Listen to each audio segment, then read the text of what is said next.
मला फ्रँचायझीचा प्रकार फार जास्त आवडलाय. तर तो जो फ्रँचायझीचा त्यांचा जो पॅटर्न आहे त्या पॅटर्नला मी असं म्हणेन की जो पॅटर्न आहे तो पॅटर्न हा छोटा पॅकेज बडा धमाका अशा प्रकारचा पॅटर्न आहे. तर ते कसं तर आपण बघू शकतो की मी ज्यावेळेस फ्रँचायझी घ्यायचा विचार केला त्यावेळेस बराच दिवस सुरू होतं फ्रँचायझी घ्यायची म्हणून. तर विचार बराच दिवस झाले सुरू होता पण असं एकदम वळत नव्हतं. करायचं असं सुरू होतं. तर याला सगळ्यात जास्त सपोर्ट माझ्या मिस्टरांचा होता. माझे मिस्टर म्हणले करायचं तर लगेच करून टाक, त्यासाठी फास्ट डिसिजन घे, चुकलं तरी चालेल.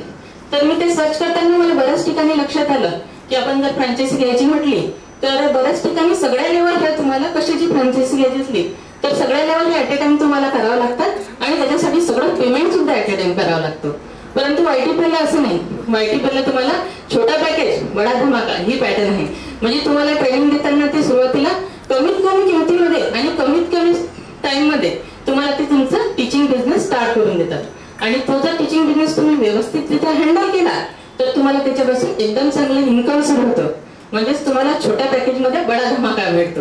अशा प्रकारची मी फ्रँचायझी घेतलेली आहे आणि ही फ्रँचायझी घेतल्यानंतर माझं ऑनलाईन ऑफलाईन असं दोन्ही सुरू झालेलं आहे.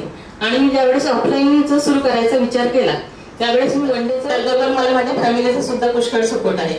माझ्या मिस्टरने मला एका दिवसामध्ये पॉम्पलेटवर करायसाठी शिक्का तयार करून दिला, ते मारून दिला. त्याच्यामध्ये एका दिवसाच्या वर्कशॉपमध्ये ऑन द स्पॉट 20 ऍडमिशन झाल्या एका दिवसामध्ये. आणि अशा प्रकारची माझी जी जर्नी आहे ती सुरू झाली आणि ती झाल्यासाठी सोनल मॅडम आपल्याला ट्रेनिंग देताना नुसतं शिकवत नाही तर त्या क्लास नेमचा कसा स्टार्टअप करायचा त्या छोट्या छोट्या गोष्टी सगळ्या टीच करतात.